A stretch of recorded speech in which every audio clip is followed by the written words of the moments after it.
Sabino Arana fundazio presidente jauna, irakasle, maikide, lagunak, agintariak, jaun Andreok, eguerden guztioi. Eta lehenengo eta behin ere esker ona adierazi nahi diot Sabino Arana fundazioari gaur hemen egotearren eta jaso dudan gonbiteagatik, zen niretzat ohore eta plazer bat, biak batera izango dela zuekin egotia eta baita ere gaurko jardunaldia partekatzea zuekin. Señor presidente de la Fundación Sabino Arana, estimados profesores Lovera, Gaminde y Urrutia, señor moderador, autoridades, colegas, invitados, amigos, señoras y señores.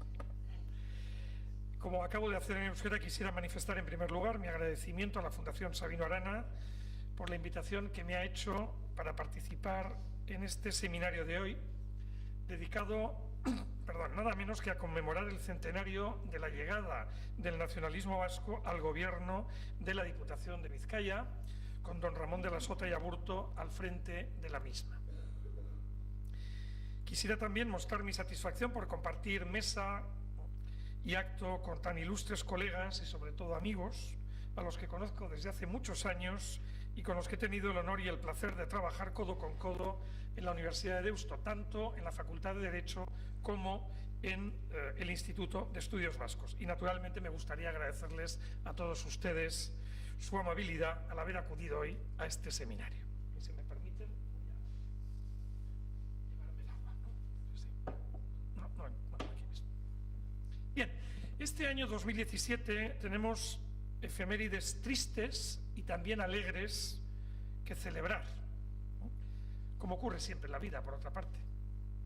Alguna triste, porque este año se celebran los 80 años del traumático decreto ley franquista de 23 de junio de 1937, que como represalia de guerra abolió el concierto económico para Vizcaya y Guipúzcoa.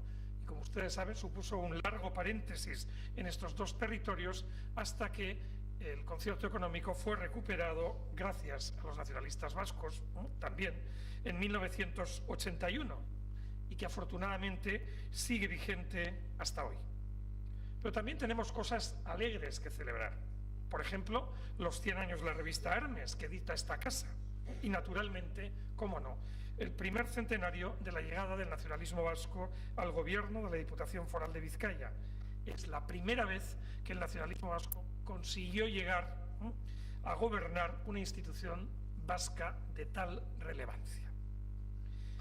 Y llegados a este punto, y como es lógico, deseo felicitar a la Fundación Sabino Arana por el acierto en organizar una jornada como esta, fiel a su lema Atzokoan finkatuz gaur biharkoa bultzatu. Ciertamente hay que afianzarse en el pasado para impulsar el presente y el futuro. Se atribuye a Confucio una frase que dice: estudia el pasado si quieres pronosticar el futuro. Lamentablemente, como les decía antes, la providencia no ha tenido a bien concederme el don de la profecía, por lo que desconozco qué nos deparará el futuro, pero por si acaso me gustaría compartir con ustedes algunas reflexiones acerca de nuestro pasado en este ámbito para intentar sacar lecciones de la historia que quizá puedan eventualmente resultar útiles para el futuro de nuestro pueblo. Mis estimados colegas que me han precedido en el uso de la palabra y el profesor Urrutia, que lo hará después, se han ocupado o se van a ocupar de disertar acerca de la propuesta del gobierno vasco del nacionalismo para Vizcaya, magníficamente defendida por Gotzon Lovera, hasta el punto de que me remitiré a algunas de sus explicaciones, porque creo que no se puede decir mejor que lo que lo ha dicho él las cosas, o de la lengua y culturas vascas en dicho programa, o del ámbito socioeconómico que ha tratado la profesora Gaminde, y el ámbito del euskera que tratará después, como no, nuestro Euskal Zainburu, el presidente de la Real Academia de la Lengua Vasca. A mí me corresponde analizar la situación y la actuación de Ramón de la Sota y de la Diputación desde el punto de vista del derecho público durante su mandato entre 1917 y 1919. En el contexto en el que les voy a hablar, es decir, primero, durante la Restauración española, en un periódico histórico apasionante, pero muy convulso y muy difícil. Tras la abolición de los fueros vascos de derecho público en 1876, en el marco del denominado Cuarto Concierto Económico, vigente entre 1906 y 1926, y con la vista puesta ya en un nuevo impulso a favor del autogobierno vasco, que tras varios proyectos y con diversos altibajos llevaría a la aprobación, muchos años después, del primer Estatuto de Autonomía, no ya durante la Restauración, sino en tiempos de la Segunda República.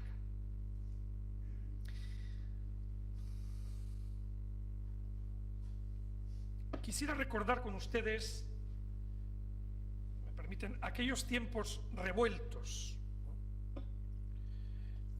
Y verán por qué digo lo de revueltos. Porque es posible que al analizar algunos hechos de hoy, comparándolos con la época de las que yo les voy a hablar, tengan ustedes cierta sensación de déjà vu, es decir, de haber pasado antes por una situación que se está produciendo hoy exactamente 100 años después. Seguro que algunas cosas les van a sonar familiares. En todo caso, parece prudente tomar nota de los aciertos de aquella época y, si me permiten la licencia de utilizar otra vez una terminología más propia de las series televisivas, deberíamos tener también una especie de ministerio del tiempo para evitar a toda costa que los errores de aquella época vuelvan a la nuestra un siglo después. Así que les invito a que me acompañen a realizar un apasionante viaje a través del tiempo, precisamente con la máquina del tiempo ahora hacia 1917, para comprender el contexto histórico, político y jurídico en el que tuvo que trabajar Ramón de la Sota y Aburto y su equipo en la Diputación de Vizcaya. Un contexto histórico muy complicado, muy complicado. Vamos a intentar acercarnos a ese contexto histórico. El 4 de mayo de 1917 se constituyó la nueva Diputación de Vizcaya, tras las elecciones provinciales celebradas el 11 de marzo de 1917. El éxito del nacionalismo vasco fue rotundo y la Liga Monárquica y los partidos dinásticos jamás se lo perdonaron. De tal manera que cuando en 1919, como les comentaba antes, tuvieron la ocasión de, después de algunos cambios en circunscripciones electorales y con algunas alianzas a las que se ha referido el profesor Lovera en su intervención, consiguieron desbancar al nacionalismo vasco de la Diputación y, como les he dicho antes también, y el nacionalismo vasco no volvería a ocupar la presidencia de la Diputación de Vizcaya hasta 60 años más tarde, cuando José María Macua, ya en pleno periodo democrático. Don Ramón de la Sota y Aburto, hijo nada menos que de don Ramón de la Sota y Llano, fue el primer nacionalista vasco elegido presidente de la Diputación de Vizcaya y desempeñó su cargo como presidente 2 años, hasta 1919, aunque luego continuó como miembro de la Diputación, y además a él se le deben, incluso después de terminar su mandato como presidente, grandes obras como las escuelas de barriada, como nos comentará después el profesor Urrutia, o también su participación en la creación de la Caja de Ahorros, en la que fue también realmente muy importante. Y se preguntarán ustedes cuál era el contexto político de aquella época. Pues les aseguro que no era un contexto nada fácil, porque les tocó de todo, si me permiten la expresión, de todo. Fíjense, había estallado la Revolución Rusa, 1917. Aún no había terminado la Primera Guerra Mundial, con todo el problema de la caída de los imperios centrales y del surgimiento de nuevos países. Y la situación en España era más que complicada. No complicada, era más que complicada. Los conservadores de Dato habían vuelto al gobierno y en el panorama político de aquel verano de 1917, recién tomada posesión por parte de don Ramón de la Sota, había 3 asuntos realmente delicadísimos en la política española. Uno, el problema militar, con las juntas de defensa militares que se convirtieron en verdaderos grupos de presión no previstos en la ley, utilizados para los intereses corporativos, para la defensa de los intereses corporativos de armas de los militares. 2. La huelga revolucionaria de 1917, convocada por la UGT y la CNT. Y 3, la famosa Asamblea de Parlamentarios que se reunió en Cataluña. Sobre la Asamblea de Parlamentarios, digo porque en fin, los paralelismos con Cataluña también son evidentes, por eso les he dicho que quizá tengan alguna sensación de déjà vu, ¿no?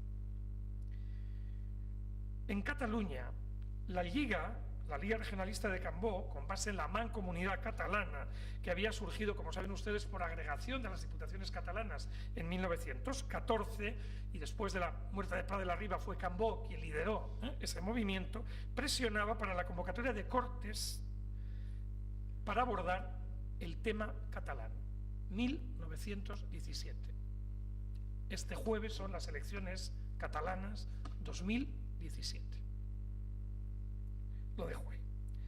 Como las elecciones, la convocatoria de Cortes no se convocaron, gran parte de los diputados elegidos por las circunscripciones catalanas, salvo los de los partidos dinásticos, se reunieron en una asamblea de parlamentarios convocada el 19 de julio, solicitándose que se convocasen Cortes constituyentes para dar lugar a una nueva configuración del Estado que reconociese la autonomía de las regiones, exigiéndose también la adopción de medidas para hacer frente a los otros temas antes aludidos. La crisis que había estallado, la crisis con huelgas y los problemas socioeconómicos y el problema militar. Dato: declaró sediciosa la Asamblea, a ver si les van sonando las cosas. Declaró sediciosa la Asamblea, fíjense, 100 años. Suspendió los periódicos y ordenó la ocupación militar de Barcelona, no hemos llegado a tanto, de momento. La crisis del modelo político de la Restauración era evidente. El rey, Alfonso XIII, intentó solucionarla con un gobierno de concentración que incluyó también a Cambó.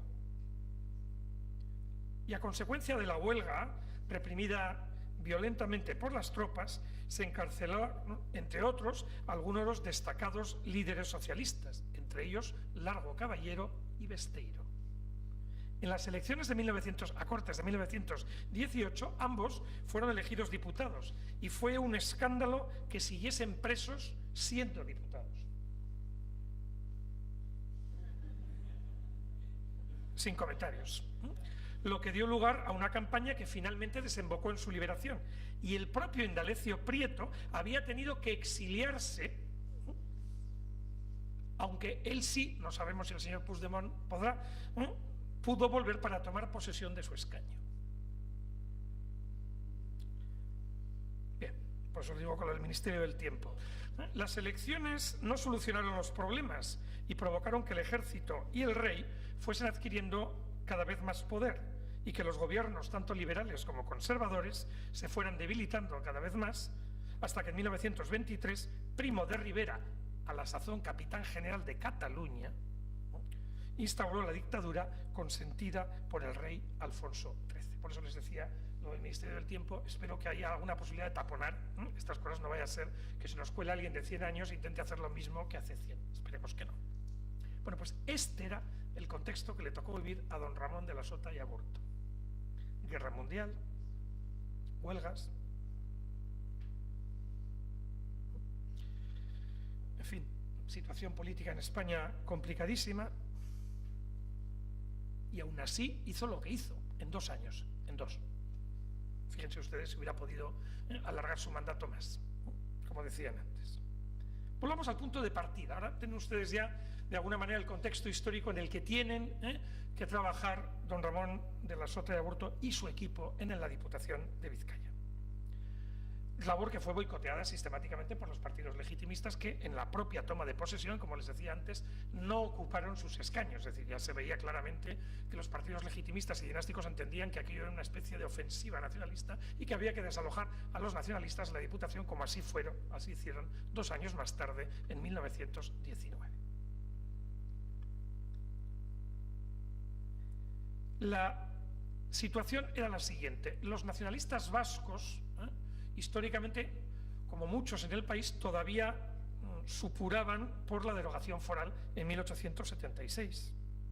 Por eso, en el discurso inaugural, al que muy bien se ha referido el profesor Lovera, el señor de la Sota y Aburto tiene que decir expresamente que ellos no aceptan el statu quo, no aceptan el sistema tal y como está, pero que van a utilizar el sistema desde dentro para intentar cambiarlo. La cita literal es, abro comillas, es pues necesario el que trabajemos por alterarlo radicalmente para que asuntos vascos nos rijamos por un gobierno vasco, enteramente vasco.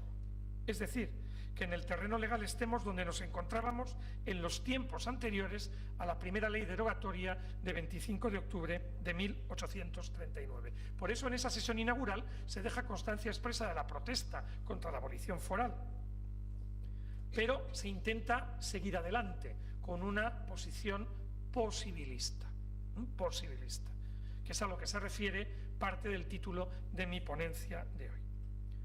Y dice don Ramón de la Sota, comillas, naturalmente que estas corporaciones no son consideradas por nosotros como las más adecuadas para desarrollar nuestro programa, claro, porque eran las que habían sustituido a las diputaciones forales después de la derogación foral, tras la conclusión de la guerra carlista.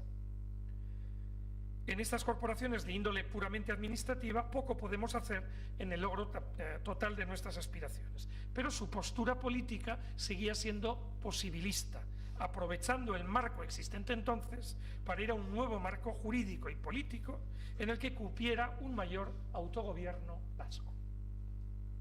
Y por eso, en el discurso inaugural, el miembro de la Diputación, don Mariano Torre, también nacionalista vasco, pidió que se leyese expresamente el informe que habían redactado los consultores y los letrados de la Diputación de Vizcaya el 22 de diciembre de 1880, justo 4 años después de la derogación, informe que había firmado el mítico Manuel de Lecanda y que había sido también asumido por los demás letrados, por Lambarri y por Echeverría, en el que al valorar la ley derogatoria de los fueros de 1876, recordaba en ese informe que las Juntas Generales de Vizcaya de 4 de octubre de 1876, recuerden, 102 años hubo que esperar para que don José María Macua fuese otra vez diputado general de Vizcaya, habían protestado contra la derogación, encargando a la Diputación General, al Regimiento General, a los padres de la provincia y a una comisión ad hoc, que dentro del fuero y de conformidad con la ley, intentarse gestionar, y siempre, claro, naturalmente contando con las provincias hermanas, intentarse gestionar y resolver lo que juzgasen más útil y más necesario para Vizcaya, quedando siempre incólumes nuestros sagrados derechos. Ven ustedes que la alegación de los derechos históricos, etcétera, es recurrente desde siempre en toda en toda la praxis y también en toda la teoría nacionalista vasca. Pero desgraciadamente, decía Lecanda, en 1880, desgraciadamente la derogación había ido consolidándose y decía él, en mi opinión, comillas, en mi opinión muy humilde pero muy profunda y arraigada, la Diputación Provincial debe velar y gestionar activa y enérgicamente a fin de que se conserve todo cuanto pueda conservarse de nuestro antiguo régimen e instituciones sin abdicaciones ni renuncias de ninguna clase. La ley se ha impuesto y está rigiendo lo desfavorable, y siendo esto así y hallándose en una situación forzada, parece natural que se procure que se cumpla en aquello que pueda ser favorable, sin que esto implique la aceptación de la ley en ninguno de los extremos que abarca. Fin de la cita. De tal manera que Mariano Torre en esa sesión dice que aquellos letrados, con el informe de Lecanda, suscribieron, comillas, lo que todos sentimos y lo que han corroborado las palabras de nuestro digno señor presidente al tomar posesión de su cargo. Hay que mantener la protesta, y se mantuvo y se aprobó en esa sesión constitutiva, pero hay que ir sacando el mejor partido posible a la situación existente. Es decir, hay que adoptar una actitud posibilista para avanzar. Y esto tiene también una explicación en el propio discurso de Sota, que probablemente hay que contextualizar para que se entienda bien. La defensa enérgica que hace Sota del concierto económico y que tiene que explicar, la tiene que explicar porque, como saben ustedes, el concierto económico fue visto en una primera fase como un remedio de la derogación foral, de tal manera que el propio Sabino Arana pues no lo tenía en gran estima, porque entendía que eso era una especie, pues eso, de, en fin, bueno, pues de institución que no hacía sombra a lo que había sido los fueros, lo que se pretendía en la restauración foral. Y por tanto, en las primeras fases, al Partido Nacionalista Vasco le parecía que el concierto económico no era sino un triste remedo de lo que había sido los fueros, y lo que quería era que se volviese directamente a la restauración foral. Evidentemente, las cosas habían cambiado mucho, y por eso, el Partido Nacionalista Vasco, a partir de 1906, o los nacionalistas vascos, mejor dicho, a partir de 1906, habían cambiado de estrategia y pasaron a defender el concierto, que si bien no era lo mejor, puesto que el objetivo jeltzale era la reintegración foral plena, era lo único posible en aquel momento, pues permitía sostener una autonomía económica y una administración propia. Por eso, Sota tiene que también referirse a ello en su discurso, justificando el apoyo al concierto económico. Fíjense que el concierto económico de 1906, en la negociación del concierto de 1906 había participado nada más y nada menos que don Pedro de Chalbot, un gran nacionalista vasco. Y por cierto, el concierto de 1906 fue un éxito. Verán que otra vez se repite, no solo por las cuantías de los cupos, que también, sino porque se confirmaron por primera vez las facultades no solo económicas, sino también administrativas de las diputaciones vascas derivados del concierto. Es el famoso artículo 15 del concierto económico de 1906, cuyo texto todavía pervive íntegro, 1906, en la disposición adicional tercera del concierto económico actualmente vigente. Para que vean ustedes lo que es la historia. Ahora entenderán ustedes mejor las palabras de Sota en su discurso inaugural. Cito literalmente: es lógico que uno de los primeros fines de nuestra actuación sea la defensa enérgica del concierto económico como una continuación y sobre todo como un reconocimiento tácito del principio teórico de nuestras viejas libertades y derechos conculcados por diferentes leyes. Y añade, una continuación misérrima, si queréis, pero que debe servir de base para nuestros trabajos en pro del logro de nuevas franquicias y nuevas libertades. Fin de la cita. Ahora entenderán ustedes por qué había que aclarar esto. Y en esta misma línea se refirió, como ha citado muy bien el profesor Lovera, a ciertos aspectos polémicos del concierto. Primero, y ya verán ustedes que sigue sonando actual. Primero, que la cuestión no estaba en pagar menos o en pagar más, sino en administrar mejor. ¿A qué le suena el argumento? ¿No? Segundo, que el concierto económico, como bien ha dicho el profesor Lovera, era una institución de todos los vascos y no solo de los nacionalistas vascos. Tercero, que teníamos que estar unidos, que las tres provincias tenían que cooperar en todo esto y que para evitar problemas debería avanzarse hacia alguna institución común más allá de la conferencia de diputaciones, que es lo que había hasta ese momento. Y cuarto, y les seguirá sonando actual, que también ha dicho muy bien el profesor Lovera, que el concierto económico no iba contra los intereses de otras regiones, ni contra los intereses del Estado, hasta el punto de que él manifestó expresamente su intención de cuidar las relaciones de la Diputación con el Estado. Pues bien, en este contexto histórico y en vísperas de la Asamblea de Parlamentarios de Barcelona, de julio de 1917, las tres diputaciones vascas, a propuesta de la Diputación de Vizcaya y siguiendo la costumbre de las conferencias de las diputaciones, se reunieron en Vitoria. Y a esa reunión se incorporaron a título personal 3 diputados navarros.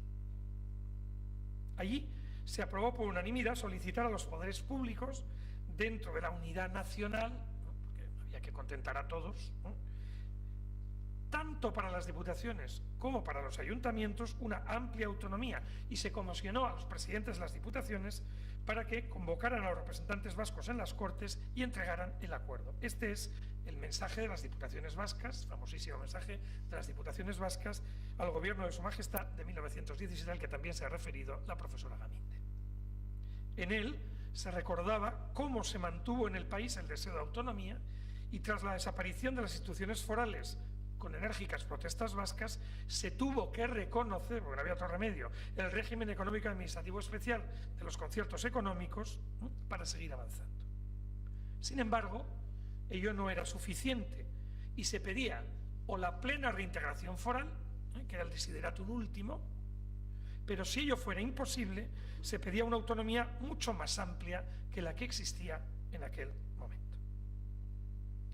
Se hacía también un primer bosquejo de distribución de competencias entre las que les corresponderían al Estado y las que corresponderían a las diputaciones, decía diputaciones u órganos, sin especificar, que se estableciesen en el territorio vasco, dejando la lista abierta y advirtiendo que este nuevo sistema no implicaba la renuncia al régimen de conciertos económicos que en aquel momento se consideraba indispensable.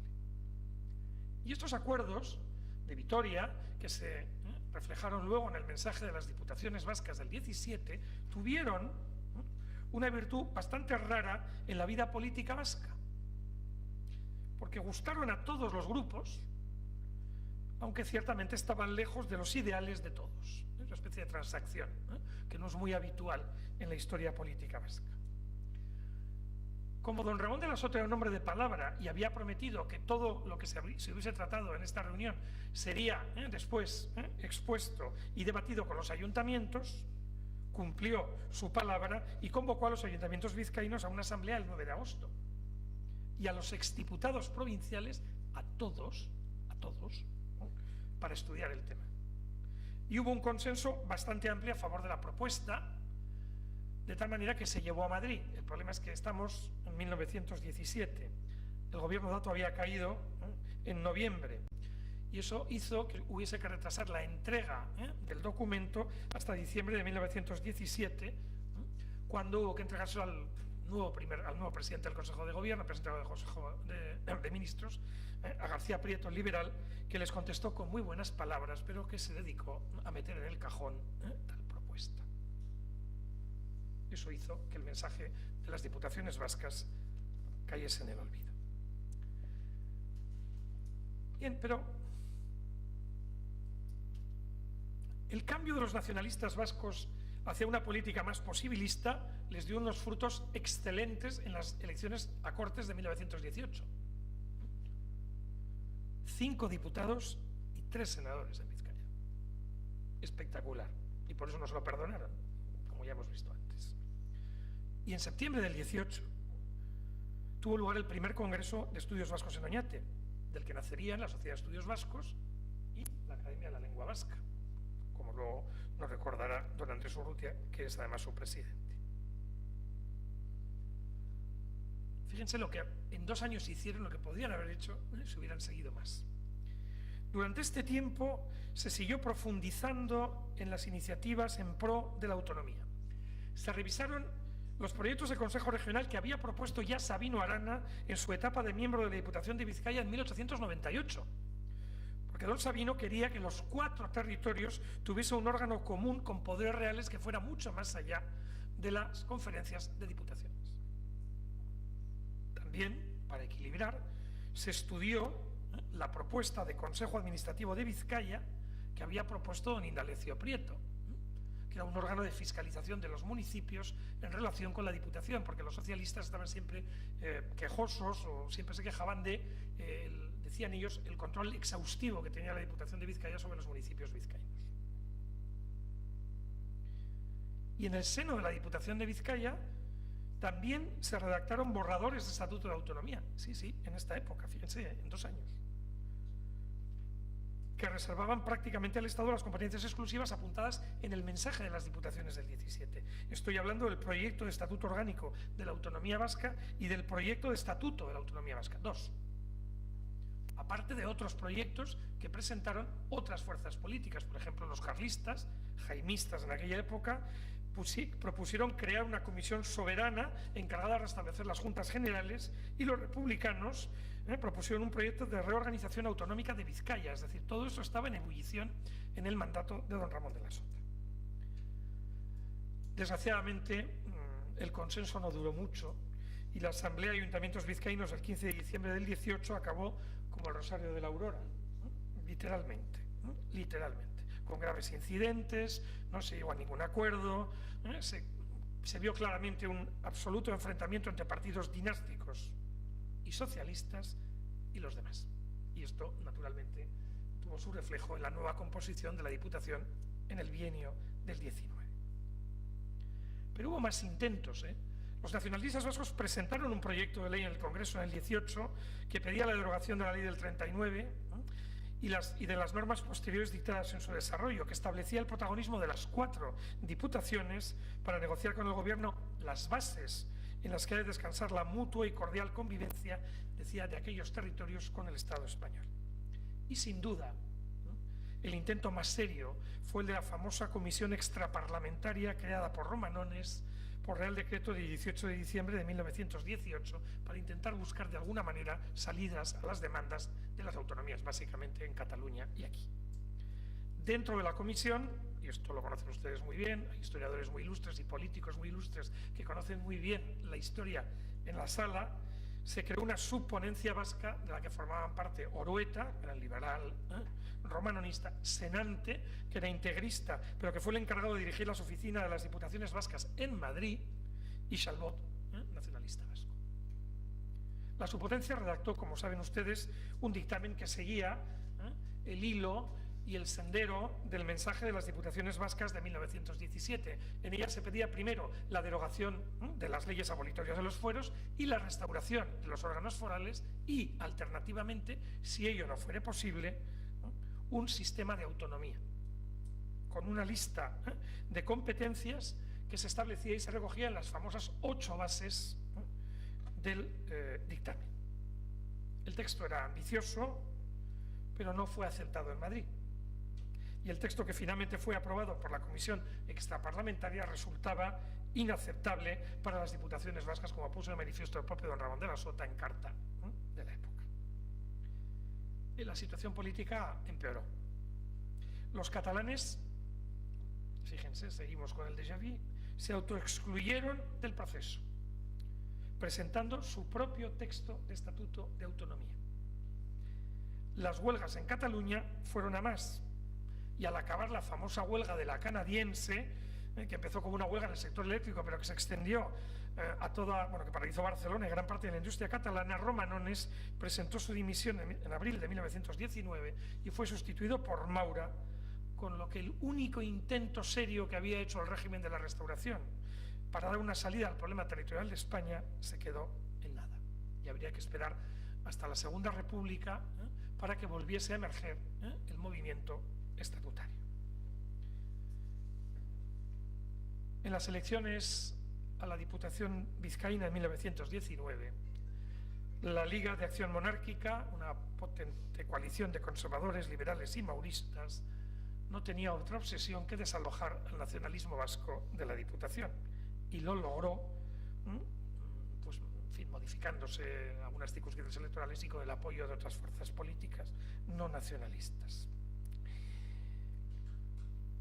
Don Ramón de la Sota de Aburto dejó de ser presidente, aunque siguió como miembro de la Diputación, y fue sustituido en la presidencia por don Luis Echevarría Zuricalday, que era liberal y miembro de la Liga de Acción Monárquica.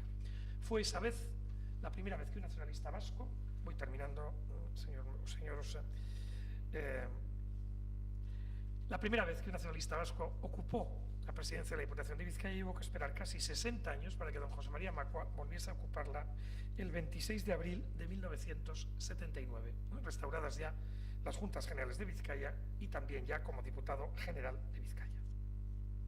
Terminó así este breve periodo de gobierno nacionalista de la Diputación de Vizcaya, muy fecundo y que podía haberlo sido aún más. Y voy terminando yo también con la aquiescencia del señor moderador y la paciencia de la que hace gala mi intervención, formulando algunas conclusiones que puedan extraerse de lo que he intentado explicarles, para intentar sacar algunas lecciones prácticas que eventualmente nos puedan servir para el futuro. Permítanme sugerir varias. Primero, que los nacionalistas vascos, en su condición de tales, preferirían entonces, como ahora, otro marco jurídico político, pero que hay que adaptarse a las circunstancias de cada época y aprovechar los cauces posibles en cada momento, sin renunciar jamás a los derechos que corresponden al pueblo vasco en virtud de su historia y sin dejar de pensar que en el futuro otras cosas serían posibles, como ha sugerido muy acertadamente el profesor Lovera. Segundo, que como en aquel momento hay que seguir buscando nuevos caminos para profundizar en el autogobierno vasco, que quizá por el momento los avances no sean demasiado significativos, pero que es imprescindible que todos, y si no es posible todos, una amplísima mayoría, vayamos juntos de la mano para hacer lo posible, como intentaron hacer las diputaciones vascas en el mensaje de 1917. Y quizá no estaría mal echar un vistazo a algunas de las propuestas que se hicieron en esta época de cara a la ponencia de autogobierno del Parlamento Vasco y a la próxima, al próximo debate sobre la reforma del Estatuto Vasco. Tercero, que es muy importante profundizar en el concierto económico. En aquel momento se produjo un importante avance, es el famoso Real Decreto de 6 de marzo de 1919, todavía en el mandato de Sota, es el famoso Decreto Cortina, que en realidad lo firmó el ministro Cortina, pero pues iba a decir por casualidad, porque el que lo había hecho era don Fermín Calvetón, que era un prócer liberal guipuzcoano y que fue su antecesor como ministro de Hacienda con Romanones, y es el decreto que establece la bilateralidad en la negociación del concierto económico. Es la primera vez que se dice así, y desde entonces quedó claro que el concierto es una institución jurídica política pactada y bilateral entre dos partes. Por eso alguien ha dicho que este decreto Cortina, también de esta época, es un antecedente remoto de lo que hemos llamado actualmente el proceso de blindaje del concierto. Cuarto, que la clave del concierto económico, como dijo don Ramón de la Sota, era y sigue siendo ser un instrumento, no un fin en sí mismo, un instrumento útil para lograr un mayor bienestar de todos los vascos. Y enlazo también con lo que ha dicho la profesora Gaminde y el profesor Lovera, de todos los vascos, con esa concepción del nacionalismo vasco muy próxima a la doctrina social de la Iglesia y a la búsqueda del bien común. Pues todos ellos deben beneficiarse de este bienestar. Que no se trata, como decía don Ramón de la Sota, de pagar más o menos, sino de administrar mejor. Y que el concierto económico es de todos los vascos, no solo de los nacionalistas vascos. Que la unidad de los territorios vascos es crucial para defender los intereses de un pueblo pequeño como el nuestro, y que hay que procurar explicar bien el concierto y procurar que no vaya contra los intereses de otras regiones ni contra los del Estado, pues no se pretende perjudicar a nadie, sino seguir nuestro propio camino hacia un mejor sistema de autogobierno. Y hablando del concierto, no me resisto a terminar mi intervención sin citar la reciente modificación del mismo y la aprobación de la ley del cupo para el quinquenio 2017-2021, que está a punto de publicarse en el Boletín Oficial del Estado, fruto de ese acuerdo bilateral en cuyo criterio se estableció en los tiempos de don Ramón de la Sota. Tenemos, por tanto, efemérides que celebrar, estas a las que nos referimos hoy, el bienio 1917 y 19, sin las que no sería posible seguir celebrando otras previstas para el año que viene. Por ejemplo, el 140 aniversario del concierto económico, que se cumple el año que viene, el primer congreso de la Sociedad de Estudios Vascos de Oñati, que dio lugar a Eusko Ikaskuntza y a Euskaltzaindia. Termino ya sumándome a las palabras de concordia que pronunció don Ramón de la Sota en aquella sesión en la que tomó posesión como presidente, a pesar de que fue boicoteado en la propia sesión de Constitución y volvió a serlo en las elecciones del 19. Don Ramón, que era un caballero, dejó siempre su mano tendida, como ha sido habitual en toda la labor política del Partido Nacionalista Vasco, que no siempre ha sido igualmente correspondida por otras fuerzas políticas. Y lo ha leído expresamente el profesor Lovera, pero quiero que se queden con este mensaje y me gustaría volverlo a leer, porque de verdad que no se puede decir más en menos palabras y decirlo mejor. Termino con la frase o el párrafo del discurso del señor Sota. Quisiera terminar haciendo un llamamiento a la concordia de todos los que forman esta corporación, para manifestarles que nosotros, al entrar en esta casa, hemos dejado en sus umbrales todos los rencores que pudiésemos sentir contra ellos por pasados agravios, para rogarles y pedirles, como les pido, su apoyo y cooperación, pero un apoyo leal y entusiasta en esta obra, que consideramos no solo del Partido Nacionalista, sino de todos los vascos, en esa obra de encauzar a nuestra Vizcaya por el camino que ha de conducir al pueblo vasco, al lugar que Dios tiene reservado a los pueblos que supieron crear una personalidad y una cultura propia. Nada más. Muchas gracias. Eskerrik asko.